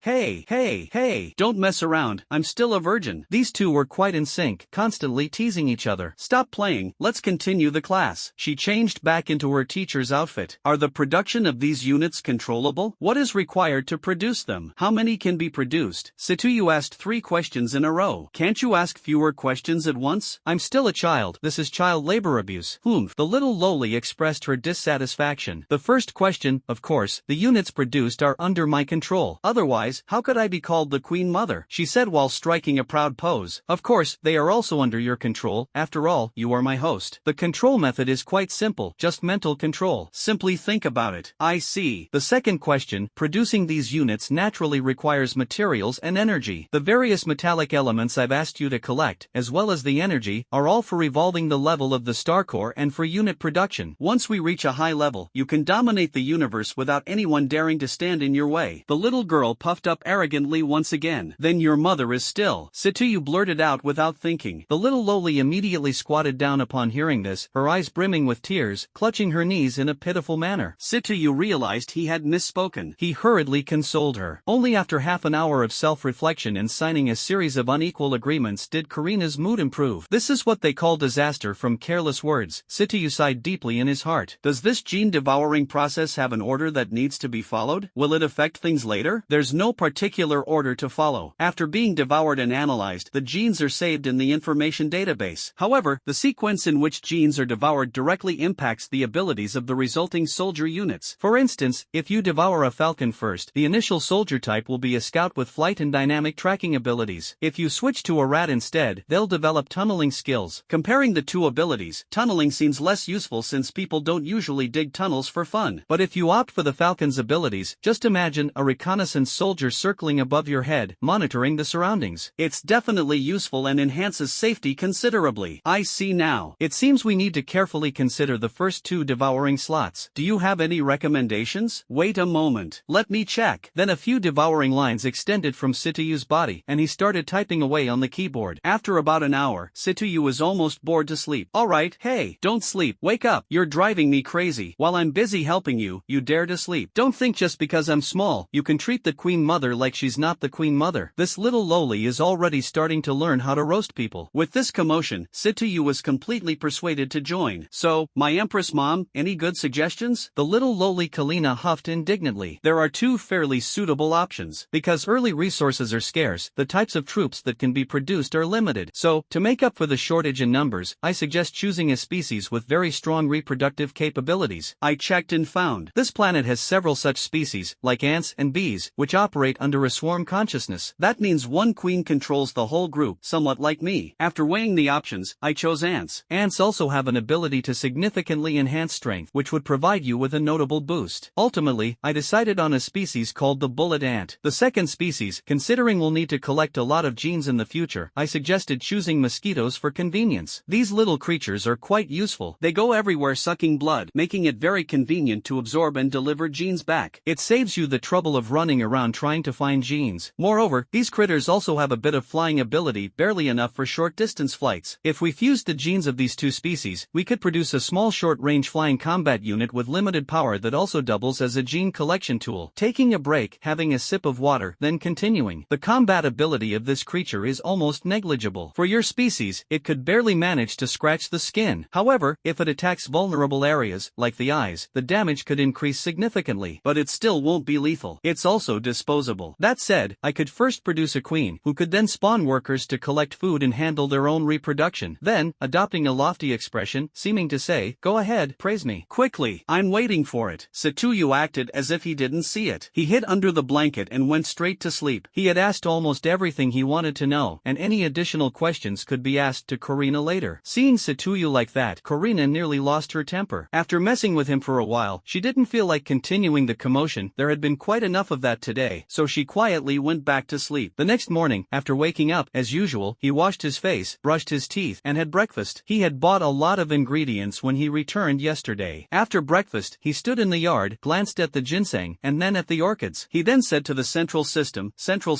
stop catalyzing the orchids and focus solely on catalyzing the ginseng. Received the command, executing the new directive. Thinking about the mosquitoes mentioned yesterday, this rural area lacks many things but has plenty of mosquitoes. So, I called Koliina. I said to her, "Koliina, swallow these mosquitoes." "All right, no problem." A few devouring chains extended from her arm, swinging at the mosquitoes in a flurry. The speed left only shadows. Once the devouring was complete, the chains retracted. The courtyard suddenly became much cleaner, with not a single mosquito in sight. This is much more effective than mosquito coils, safe and eco-friendly. Gene devouring complete, analyzing, 9, 8, 7, 3, 2, 1. Done. Gene analysis completion rate, 100%, genetic difference ratio, 0.0001. Karina, what does genetic difference ratio mean? This refers to the subtle genetic differences between individuals. For example, some are black mosquitoes, while some are small mosquitoes. In other words, the gene segment that causes the naming distinction accounts for a certain proportion in the entire gene chain. I see. Kalina. Seeing Satuyu's sleazy expression, the little loli felt uneasy. It seemed as though there was some kind of scheme. "What are you planning? I'm still a child, and you're not allowed to have any ideas." The little loli hugged her chest and shrank back. Satuyu was a bit dumbfounded, as if the other party had misunderstood. "That's not what I meant. What I meant was, can I leave all the mosquitoes at home to you in the future?" Karina felt relieved upon hearing that it wasn't about doing something to her. She didn't even consider it given her current projection form, who could possibly do anything to her. But then she realized the other party wanted her to work as free labor again, which made her quite unhappy. After some bargaining, she agreed on the condition that she would be given 1 hour of charging time per month. In the current energy deficient situation, that was a valuable offer. Originally, he had planned to stay home all day today and take better care of ginseng. Unexpectedly, the phone rang. He glanced at the caller ID. It was He Qingshui. Lately, this girl seemed to have a lot of free time and often came looking for him. He wondered what it was about this time. He answered the call, and her voice came through the receiver. "Brother Yu, are you free today? I don't have much going on and was hoping you'd accompany me for a walk." Satuyu initially wanted to refuse, but the thought of the walk from a few days ago made his calves feel weak. However, considering that she was undeniably a beauty, he agreed in the end. Tidied himself up, Satuyu went to find He Qingshui. Arriving at the noodle shop's entrance, He Qingshui was already waiting there. From her appearance, she seemed to have dressed up. A sleeveless light yellow dress, a small bag slung over her shoulder, her hair tied into a braid with a light pink bow at the end. She wore sneakers, looking ready for a long battle ahead. They left and took a car to the city. The two walked toward the wholesale market, seemingly like a couple, although Satuyu, as the man, didn't show any awareness of it. Arriving at the clothing wholesale market in S-City, it was fortunate they came in the morning, otherwise, it would have been like another sauna room here. The dense crowd made one wonder why so many people chose to gather here. He Qingshui strolled through the stores with great interest, stopping to inquire about prices when she found something she liked. When the shopkeeper quoted 200 yuan, she started bargaining directly from 10 yuan. Surprisingly, she closed the deal at 40 yuan in the end. The price difference seemed as exaggerated as some statistics from the bureau. As they wandered around, He Qingshui felt a bit thirsty, so Situyu went to buy some drinks. Within 2 minutes, he returned with 2 iced colas. Before reaching He Qingshui, he saw a sneaky hand rummaging through her bag. She was deeply engrossed in bargaining and completely unaware of the professional behind her. Situyu chuckled. Why? He recognized the thief. It was the same guy who had been caught committing crimes on the bus last time. This time, he wasn't making his fortune on public transportation but had come here to try his luck. Could it be there's even a guerrilla tactic to thieving? Situyu walked up, patted the thief's shoulder, and said, making a fortune again? Huh? Go,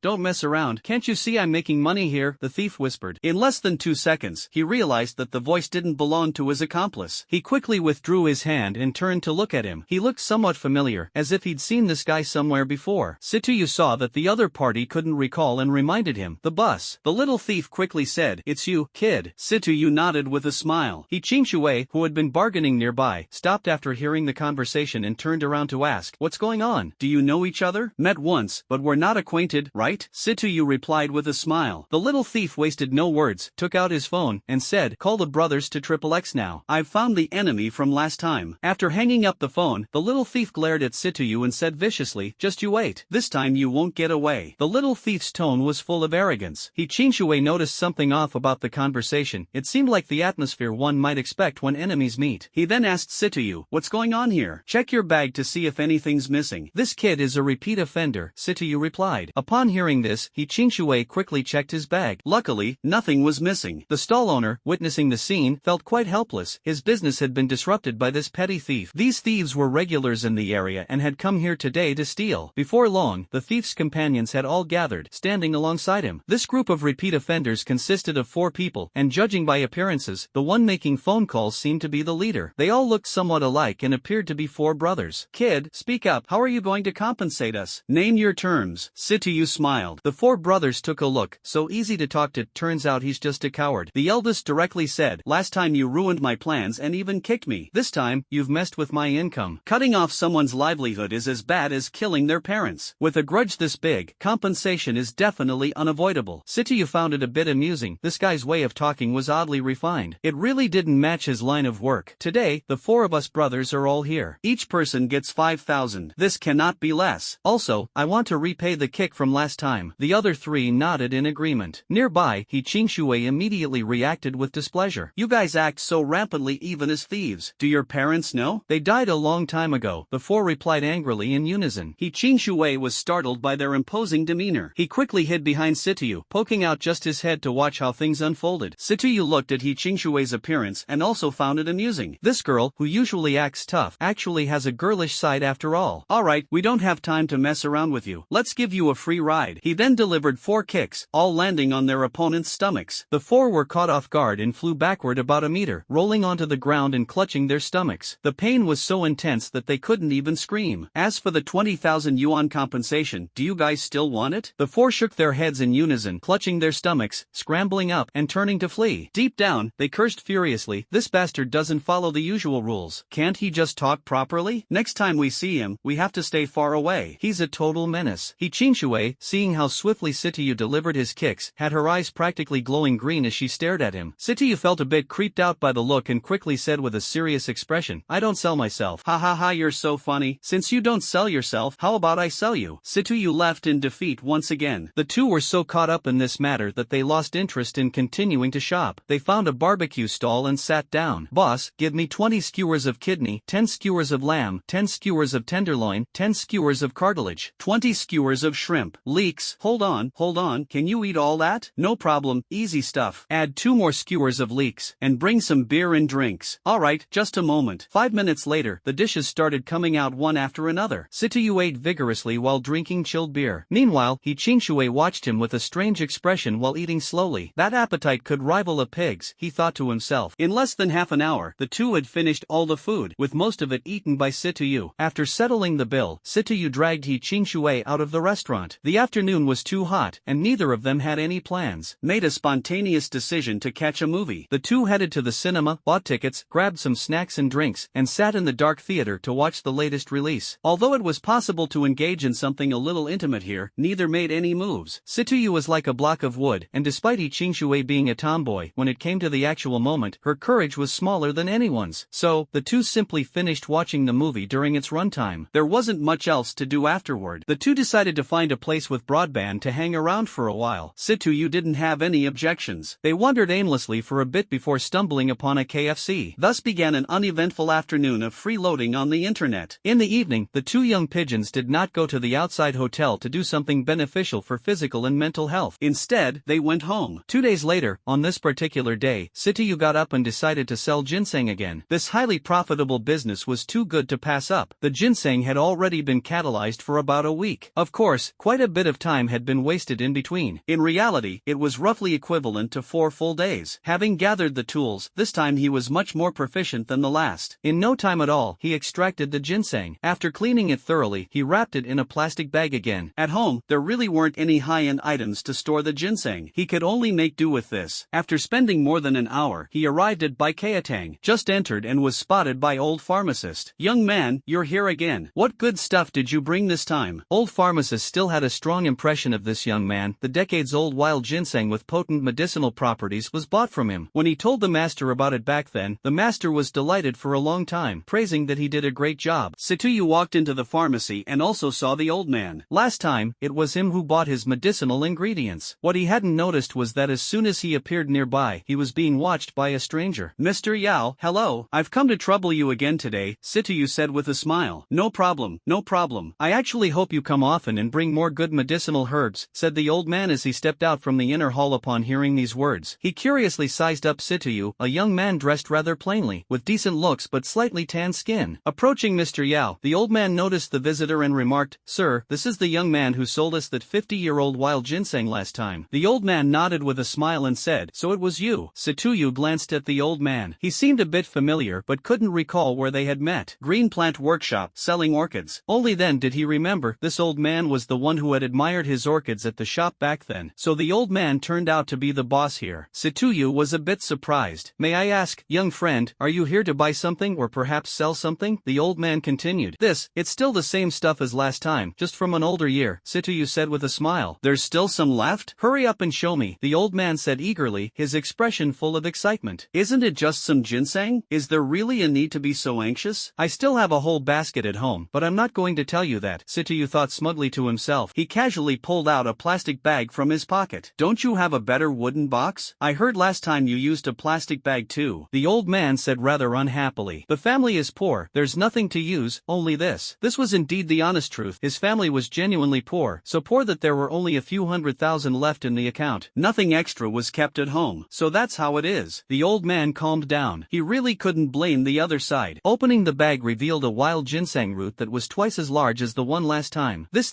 both old men widened their eyes and then began carefully inspecting it. Shortly after, the elder in medicine spoke first, his voice trembling. "Old man, this one must be over 100 years old, right?" "Yes, that's right. It's been over 120 years. Haven't seen this twice in all these years." "Then how do we set the price?" Situyu watched from the side without intervening, quietly waiting for the other party to name a price. He had already done some research online and had a rough idea. It could probably sell for $1 million or so. The old man lowered his head, stroked his beard thoughtfully, then looked at Situyu and said, "I won't ask about the origin of this wild ginseng. Every trade has its own secrets. Because this item is quite rare, its price doesn't have a clear market value, but the most recent selling price was $1.6 million. Now 2 years have passed. I'll set the price at $1.7 million. What do you think, young friend?" Situyu was dumbfounded. This item was actually so expensive. He originally thought he would be thrilled if it sold for $1 million. Hearing the figure of $1.7 million suddenly felt vastly different from what he had expected, and for a moment, he couldn't react, frozen in place. The old man saw the lack of response and thought perhaps it was dissatisfaction with the price. After some thought, he said, "This price indeed can't be considered high. If placed in an auction house, getting $2 million would be quite an easy task. If you encounter someone in urgent need, the price might even reach $2.5 million or even $3 million. But such a price is not so easily encountered. An auction house would take a commission of 10%, so $2 million would leave $200,000 deducted. In that case, you'd only get $1.8 million at most. Besides, auctions aren't something that can happen instantly. There's always a timeline involved. And it's even harder to find someone urgently in need. This can only depend on luck. So this $1.7 million is already the highest price I can offer here. You understand, right?" Situyu nodded in understanding, chuckled, and said, "It's not that I'm dissatisfied, just that I couldn't react immediately. I was momentarily stunned, that's all." The old man laughed heartily, thinking to himself that this young man is decent, honest and not cunning. "Then I'll sell it to you, sir." He took out a bank card and handed it to the other party. After the financial transaction was completed, the card was returned to Situyu, who confirmed it via a text message. Then he left the herbal medicine shop. At this moment, the herbalist said to the old man, "Old man, this ginseng looks like it's freshly dug up. Do we have an environment around here suitable for growing such ginseng? Don't worry about these small details. We're not in the business of cultivation or harvesting anyway. Besides, this thing wasn't stolen or forcibly taken. There's no need for us to delve into it," the old man replied with a smile. The herbalist said no more. Looking at Situyu again, he now walked to a place where there were not many people. His previously good mood was completely ruined by the group in front of him. The people here were the ones who had earlier attempted ill intentions toward Yunwaner and her sister. There were a few more individuals following behind the gang members, making a group of 7 or 8 people in total, all of them armed with clubs, and some even holding daggers. It seemed they were ready for a showdown with Situyu. The reason this group was waiting here for him was because one of them had spotted him just as he entered the pharmacy. They then called their boss. Their leader, Dehe, quickly gathered all his men, armed them, and rushed over, preparing to ambush Situyu here. Dehe and his gang have been mixed up here for several years now, and no one has ever dared to mess with them. If they ask someone for protection money, who would dare refuse? They'd teach them a lesson in an instant. As a result, this guy's courage has grown to outrageous levels. Last time, he suffered a loss at Situyu's hands and has been looking to get revenge ever since. Today, by a stroke of coincidence, one of his underlings discovered Situyu's whereabouts. Upon hearing that this kid had made quite a bit of money today, the malice in his heart started bubbling over. "Kid, you made quite a profit today, huh? Looks like you can afford to compensate me for my medical bills from last time." As he spoke, a sinister smile crept onto the corners of his mouth. Sidong-yu noticed there were quite a few of them. There was no way he could take them all on. He wasn't Superman, after all. Without saying a word, he turned around and ran. The group of thugs was dumbfounded. This guy wasn't playing by the rules. Without a single word, he just bolted. Where did the fierce energy from last time go? Chase him. Don't let him get away. The gang immediately gave chase. As Sidong-yu ran, he quickly surveyed his surroundings and dashed toward a quieter area. He kept glancing back to check if the gang was still following. He didn't want to lose them. This time, he intended to teach them a proper lesson. Otherwise, who knows how much trouble they'd cause in the future. Passing by a corner, he quickly ran over and hid behind it. The fastest thug didn't pay much attention. After all, with so many people on his side, his courage was much greater than usual, so he recklessly charged ahead. A dark figure suddenly struck toward his forehead. Before he could see clearly what it was, he had already passed out. Those behind realized something was wrong up ahead, quickly slowed down, took stock of the situation, and grabbed their clubs and rushed forward. Situyu didn't continue to fight stubbornly. He casually grabbed the club from the hands of the first unlucky guy and ran. Within 2 minutes, the thugs were out of stamina. Being accustomed to showing off regularly, they didn't have the endurance for a long chase. Originally moving as a pack, they began to scatter, spread out in small groups. Situyu assessed the situation behind him, felt that the timing was right, stopped running, then turned back and charged. The little thug in front saw Situyu rushing over and picked up a stick to fight back. In one round, he was struck directly on the forehead and fainted. Situyu didn't go too hard on him, as they were just lackeys after all. Although the thugs chasing from behind became more cautious, they were still no match for Situyu in a single round. Very quickly, they were defeated one by one, losing their ability to fight. The boss, Heizi, saw that most of the people he had brought were knocked down by the opponent, and his heart began to falter. However, with many of his lackeys still watching from the ground, he couldn't completely lose his nerve. Gritting his teeth, he gathered his courage again, grabbed his dagger, and charged forward. This guy was the main culprit who harassed Yunwaner and her sister, and now he had brought so many people to seek revenge and extort them. It seems like he needs special attention. Watching the opponent's dagger thrust toward him, Situyu remained very calm. He swung his stick directly at the opponent's palm, and with a loud crack, the dagger flew out. The thug leader let out a heart-wrenching scream, clutching his hand and bending over in agony, unable to bear the pain. Situyu wouldn't hold back any longer. Dropping the stick, he stepped forward, grabbed the opponent's wrist, gave it a firm yank downward, and simultaneously raised his knee. With another loud crack, the arm joint took on an interesting angle. Another miserable scream echoed. The thug leader's 2 hands were now mostly useless. "This time I'll teach you a lesson. If I see you committing evil again, I'll completely disable your 5 limbs. After saying this, he strode away. The gang leader screamed in agony, his mind consumed entirely by the sensation of pain, unable to hear what the other side was saying. However, his underlings heard everything loud and clear. All of them felt a chilling sensation down below. Seeing their boss in such a miserable state, a thoughtful underling hurriedly took out a phone and dialed 120, waiting for rescue. Situyu left the fighting scene, his heart pounding furiously. He hadn't felt nervous in front of so many people earlier, but now that the fight was over, he suddenly felt anxious. Taking 2 deep breaths to calm himself, he reflected on what had just happened. If they all team up, even my enhanced body wouldn't be able to hold up. If only I had some underlings, then I wouldn't fear a thing. Thinking of this, his eyes lit up. Didn't that little girl mention last time that she could produce some types of units? She said something about needing ants and mosquitoes. The mosquitoes are already sorted out, so now he just needed to get some ants. But the bullet ants she mentioned don't seem to exist locally. He immediately thought of the lady shopkeeper. Smiling faintly, he walked toward the green plant corner. Upon entering the shop, he saw the shopkeeper was busy, so he didn't disturb her and instead started checking out the trinkets nearby. Surprisingly, some of them were quite adorable, like this cat with 2 floppy ears and a lazy demeanor. It barely gave any attention to the visitors, acting distant. Isn't this called a Scottish fold? Aren't these fairly common? Why would they even need to be imported? Could it be their lineage is rarer? Looking again at the big snake in the side aquarium, oh my gosh, who has such heavy tastes, liking stuff like this? These 4-legged reptiles are so disgusting, yet someone actually likes them? What's happening to this world? What's inside here? I glanced over and didn't see anything in it. Empty? Just as I was about to check the next one, I noticed something move. Taking a closer look, it turned out to be an eye. So this must be a chameleon. Oh man, can't keep up with the pace of the world anymore. Better look at something else. Good heavens, isn't this a grass mud horse? It really exists in reality. I've learned something new. Wonder what its real name is. The fur is quite good. Alright, now he's focused on something he shouldn't be paying attention to again. In no time, the proprietress Chio Shintong walked over with a smile and said, "What's this? Interested in animals now?" "No, I'm just curious." Casually looking around, Situyu replied with a smile. "So, what are you planning to buy this time?" "I know you're not someone who visits without a reason," Chio Shintong remarked, noticing his empty-handed arrival and realizing he's not here to sell anything. "I want to ask you something." "Ask away, I'll definitely answer as long as I can." "Can you get a queen of the bullet ants here?" Situyu asked hopefully. "Oh, that? Of course, it's possible. Someone got one before, but it didn't thrive and died after just a few months, probably because the climate wasn't suitable." "You want one?" Chio Shintong looked at him peculiarly, as if to say, "Turns out that hobby of yours is a bit, well, you know." "Yeah, can you get me a few of them?" "Sure, but they have to be brought over from the tropical jungle, which might take about a week. Although they're not very expensive themselves, the transportation process in this industry is a bit complicated, so the costs will be relatively much higher," Chio Shintong explained in detail. "How much?" Situyu asked nervously, hoping it wouldn't be tens or hundreds of thousands. Chio Shintong looked at Situyu's anxious expression with amusement and said, "Don't worry, it's not as expensive as you imagine. You could buy several pots of flowers for the same cost." Situyu finally breathed a sigh of relief. 100,000 yuan to bring back 3 for you. Is that okay? Alright, thank you, Boss Chio. Don't call me Boss Chio, it's too formal. I'm a bit older than you, just call me Sister Tong. If you dare to call me Aunt Tong, you know what the consequences will be. Chio Shintong raised her fist. Situyu gave an awkward smile. "Let me give you the money first." He then took out his card. Chio Shintong didn't waste time, swiped the card, placed the order, and then asked for Situyu's phone number. She informed him it would arrive in about a week and that she would call him then. Taking back the card Chio Shintong handed him, Situyu didn't linger further and left the store. Situyu thought he might as well buy a few wooden boxes. Otherwise, if he kept using plastic bags for these ginsengs in the future, he'd be sure to face his grandfather's killing glare. Arrived at a shop selling wooden carvings, took a look inside but didn't see any wooden boxes. Casually asked the owner, and the answer was affirmative. There really were some, saving quite a bit of trouble. Then paid for several, packed them in a bag, and quickly left. Having nothing else to do, Situyu wasn't in the mood to wander around in the scorching summer heat. He went straight home. Back home, Situyu placed the wooden boxes on the table. Looking at the hawk on the table, he couldn't shake the feeling that something was missing. He inadvertently glanced at an empty bottled water container on the ground and froze for a moment, suddenly realizing what was missing. The cricket that had originally been on the table was gone. Picked up the mineral water bottle from the ground and took a look. Wow, a big hole. His gaze shifted to the falcon. The falcon noticed him looking over and immediately turned its head away, starting to groom its feathers, acting as if nothing had happened. "I don't know anything. It's become a spirit. This bird has really become a spirit. Didn't they say no spirits were allowed to emerge after the founding of the country?" Immediately went to find Kalina to ask what was going on. Karina wore her cartoon pajamas, with a cartoon nightcap on her head, still groggy. When called out by Situyu, she was slightly grumpy from waking up. "What is it? If it's nothing important, don't bother me. I still want to sleep." She stretched lazily and yawned, her cute little demeanor instantly charming a bunch of sleazy uncles, including Situ.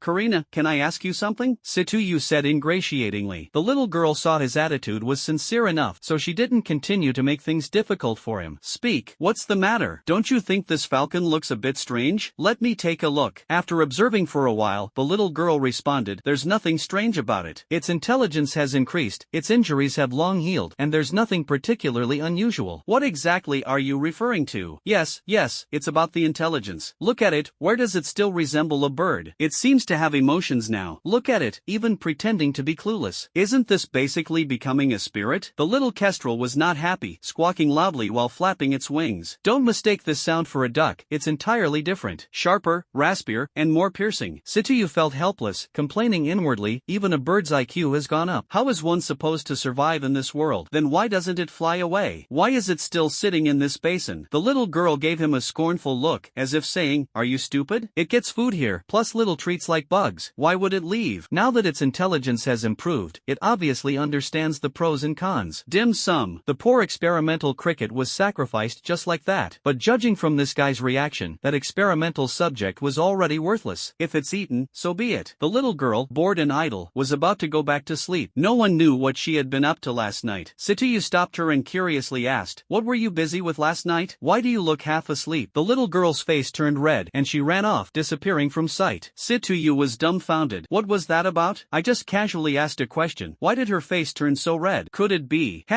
His thoughts wandered off in the wrong direction. She's just a little kid. In fact, she had simply been secretly surfing the internet while he was asleep last night. Coupled with all kinds of enticing and shameless advertisements from the great celestial empire, she was just embarrassed. He looked at the silly bird again, unsure of how to arrange things for it. How about you go back to the mountains? What do you think? Shaking its head, vigorously shaking its head. It seemed determined to stay here and not leave. Situyu was exasperated. He had brought home a little ancestor. There was no choice, he would have to keep it from now on. In the future, he'd need to buy more meat at the market and occasionally visit the pet market to buy small animals. This was truly exhausting. Back in the room, Situyu was pondering the recent income and expenses. The first time selling orchids, he got ripped off by that fat guy and only made over 50,000. The second time selling orchids, he made 200,000, and then the first time selling ginseng brought in 400,000, followed by 1.7 million the second time. Calculating all of this, the total profit he made comes to over 2.35 million. Then he spent 100,000 on buying queen bullet ants, leaving him with about 2.25 million. Damn, that's so much money. He thought how he could never earn this much mining for a lifetime. Now, let's first check if it's possible to get some metal ores in SZ. He opened up his laptop and searched for relevant information online and indeed found several companies in the ore trade, noting them all down. But why are they all near the port? Quite far away. It's such a hassle to always take public transportation. Might as well buy a car, but then who would drive it? Frustrating, he hasn't even learned how to drive yet and is already thinking about buying a car. Forget it. It's better to be practical and learn to drive first. The next day, Situyu found a driving school nearby. He paid the fees, and after 2 days, he could begin his driving lessons. Having nothing to do, he went to the market to buy some meat and also brought back 2 little rabbits. Why buy rabbits? He wasn't planning to raise them, they were just food for the silly bird. Looking at the things in the yard, he sighed,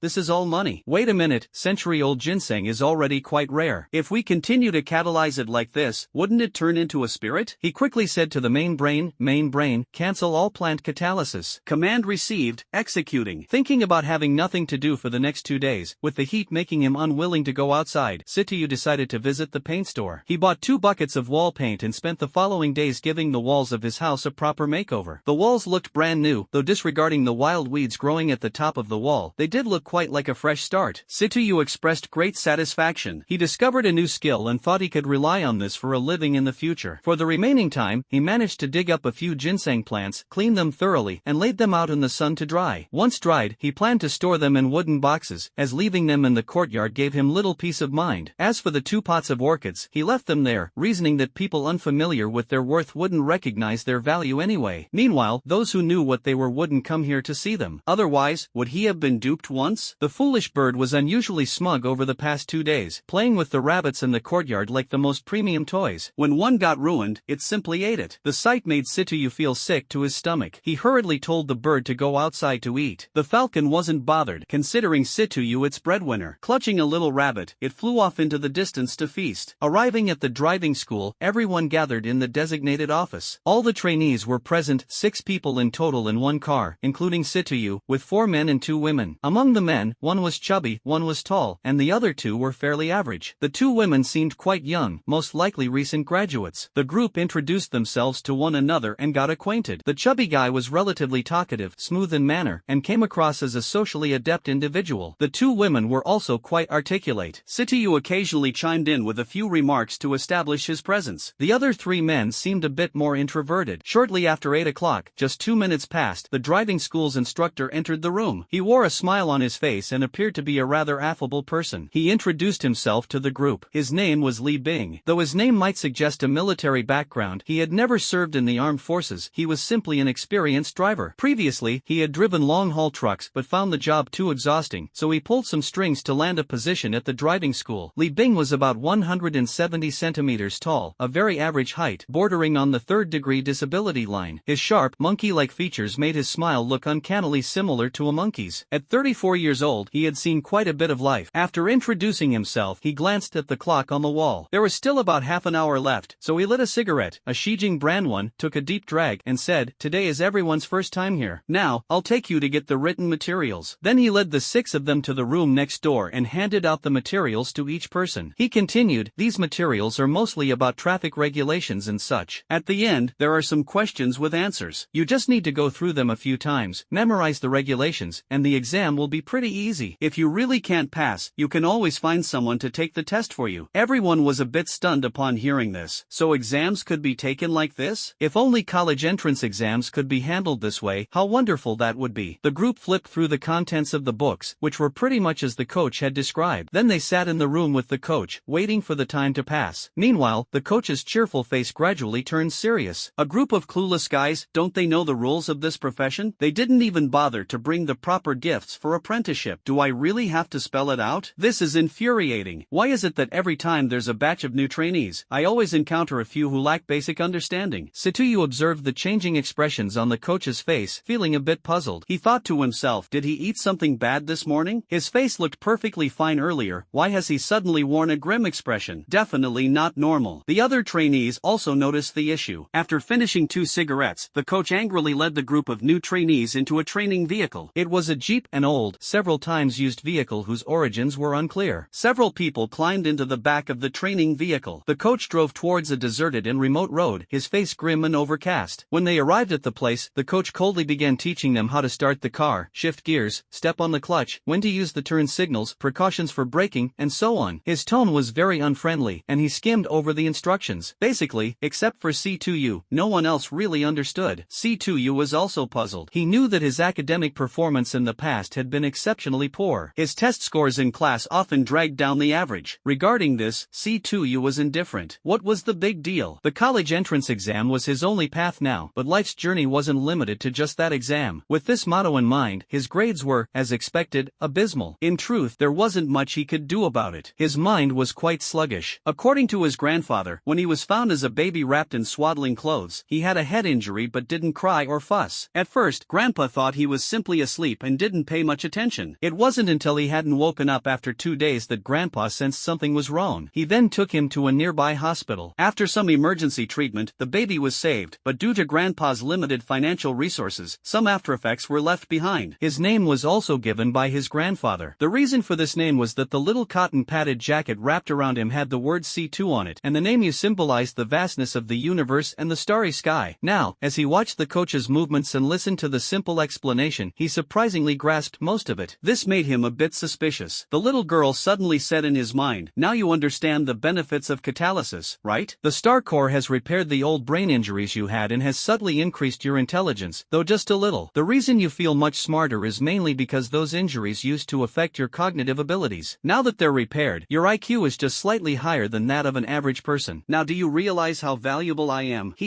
I'm off to play. You can slowly figure out how to deal with your primitive mode of transportation. So that's how it is. I really have to thank you." No response was given. "Next, it's time for you all to put it into practice. Everyone, take it seriously," the coach shouted loudly, startling everyone. The coach put the fat guy in the driver's seat first and sat himself in the passenger seat. "All right, now start the car." The fat guy directly turned the key to start the ignition, but his feet remained motionless. "Stop. Have I told you to press the clutch when starting the car? And why is your gear always in P mode?" The coach scolded the chubby guy as soon as he got in. "Next, you, the tall one, come here." The tall guy hesitantly said, "Coach, I haven't learned yet." "Why not let the other students go first?" His courage seemed to be inversely proportional to his height. Apart from his intimidating stature, everything else was beyond words. The coach saw that he was intimidated and decided not to push him further. Pointing directly at Situyu, he said, "Your turn." Situyu didn't hold back, sat sat in the driver's seat of the coach car and recollected the coach's earlier actions. Shifting gears, pressing the clutch, ignition. It was done in one seamless motion. The coach felt a bit incredulous. With his teaching style, it was guaranteed that no one could learn it right away. That was precisely his intention, giving these guys a show of power, making them realize that just because they might be doing better in society than him didn't mean they could act cocky here. He was the one in charge. At the same time, it was also to remind them that learning to drive required paying respect to the teacher. They'd better go inquire about it properly. You've learned this before? No, today's my first time, Sityu replied. The coach took a sharp breath. This learning ability is a bit exaggerated. How did you learn this? Just by listening once? Not just by listening. I also memorized the movements from the way you drove earlier. The coach admitted defeat. With a trainee like this, how is he supposed to stay a coach? Might as well just watch professional race car driver videos. Why even bother coming here to learn? The coach, drained of energy, said weakly, let someone else take over. The next few trainees finally restored the coach's confidence. Now these are real humans. This is the result he was looking for. Not like that guy, such an unhuman. A few people were quite unhappy after being reprimanded by the coach. After finishing the morning's lessons, they chatted with other students from different cars and finally understood the issue. It turned out they hadn't given the coach a formal apprenticeship gift. So, they discussed how much to give and eventually decided on 300 per person. With 6 people, it totaled 1,800 yuan, essentially half a month's bonus for the coach. The coach was delighted to receive the gift. The morning's effort had paid off after all. That afternoon, he immediately changed his attitude, putting on a cheerful expression. He also became much more meticulous in teaching driving and was considerably more patient when mistakes were made. With an afternoon of practice, Sityu became more proficient. Noticing his skill level, the coach told him to take a break so that the other students could get more practice. Sityu didn't mind and took the opportunity to pick up the theory book to study. Everything seemed quite simple, and he memorized most of it after reading it just once. Moving to the later sections, he started answering questions directly, and after checking, found that he seemed to have gotten all of them correct. This made Sityu feel a bit restless. There's no way he would spend 2 months learning alongside the others. That would be such a waste of time. After careful consideration, after his study in the afternoon, Sityu approached the coach, handed him 500 yuan, and asked him to find a way to let him take the test earlier. The coach, seeing the money, immediately promised to let him take the test in 3 days. Once the test was passed, he'd let him take the road test in the afternoon. Sityu expressed his satisfaction. For the next 2 days, he didn't reach out again, considering it a waste of time. On the day of the test, Sityu made an appointment with the coach. Of course, it wasn't about arranging a tryst, nor was it a melodramatic romantic scene full of emotion. Arriving at the exam center, the instructor immediately assigned him a seat, and he started the computer-based test along with other students. It consisted of 100 multiple-choice questions, which were quite simple. Except for one question that went beyond the scope of the textbook, he got all the others correct. The score came out quickly, 99 points. The instructor was highly impressed, saying he'd encountered a true academic genius. He managed to master the theory in just 2 days. In the afternoon, the instructor similarly arranged for him to take the test with another group. He passed effortlessly again. The examiner in the passenger seat, observing his skillful operation, even thought he might be an experienced driver whose license had previously been revoked. Sityu expressed his exasperation. I'm just a rookie here. After passing the test, the instructor informed him that he'd be able to get his driver's license in 3 days. The instructor also helped him through a shortcut, though let's be clear, it wasn't that kind of shortcut. If your thoughts are straying, go face the wall and reflect. Sitoya was very pleased with the coach's efficiency. Additionally, he gave the coach a 1,000 yuan red envelope and invited him to a banquet to express his gratitude. The coach gladly accepted, and the two of them had some drinks. The coach couldn't hold his liquor as well as Sitoya, who originally intended to drive the coach home. However, the coach said it was fine, so Sitoya took a taxi back himself. Over the next few days, Sitoya kept making plans to buy a car. There were just too many types, and he couldn't tell the good from the bad. All he could do was read various reviews online. It was a bit silly, honestly. He could have gone straight to a 4S shop and let the AI scanner give him the conclusions. Not a speck of dust escapes the scanner's range. Coupled with its analytical capabilities, it could even efficiently assess such primitive equipment at a glance. 3 days later, Sitoya went directly to the driving school to pick up his driver's license. On the way, he heard some rather amusing and baffling news. The coach had been in a car accident and was hospitalized. P.S. Back in the day, I had a coach like this when learning to drive. Drew circles to curse him. Sityu felt it was quite amazing he had managed to get his driver's license in just a few days. Feeling the wonderful power of money, he was elated. In the past, he could never have imagined a day like this. Back then, all he did was wield tools to mine,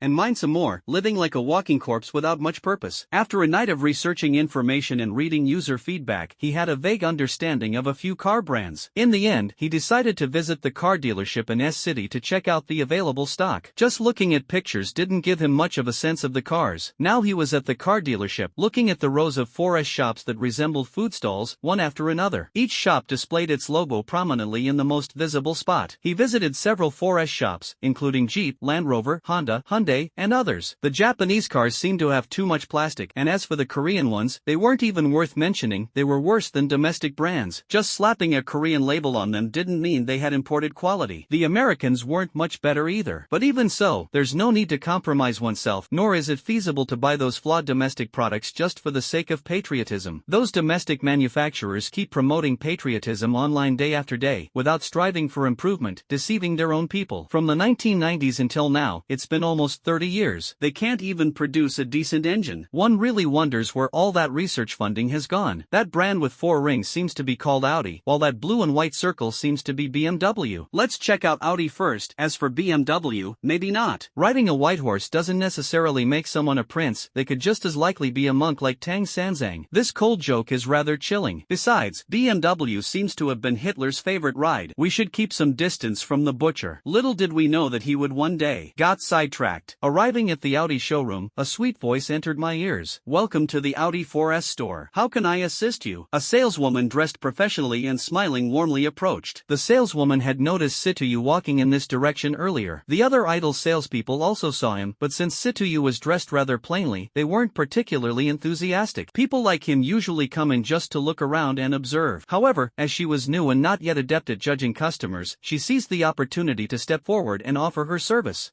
I'd like to take a look at SUVs. Could you introduce them to me? Sure, please follow me. Standing in front of an Audi car. This is the Audi Q3. The Audi Q3 is based on Volkswagen's Tiguan using the same PQ35 platform, with its position in Audi's model series below the Q7 and Q5. In terms of body dimensions, regarding the interior, the Audi Q3's interior inherits Audi's consistent style. Chassis system, the Audi Q3 and Volkswagen Tiguan are designed based on the same platform. In terms of power, it is reported that Audi offers 3 4-cylinder engines for the Q3, with the standard gasoline model equipped with a 170 horsepower 2.0 TFSI engine. Theoretically speaking, the Audi Q3 is classified as a compact SUV. Here, I won't continue rambling about these meaningless parameters anymore. I definitely won't nauseate everyone further. We are conscientious writers who firmly avoid padding our articles with plagiarized content. After a lengthy sales pitch by the advisor, Situyu almost fell asleep while standing. This person's skill in delivering the pitch was immensely impressive, surely at a genius level academically in the past. Otherwise, how could anyone memorize thousands of words of explanation like this? The shopping assistant's incessant chatter hadn't stopped yet, and Situyu couldn't take it anymore. Stop, stop, stop. The shopping assistant looked a bit confused. What's wrong? Was I not thorough? Thorough my foot. You call this thorough? You're practically reciting a graduation thesis. Situyu thought angrily to himself. With a smile on his face, he said, No,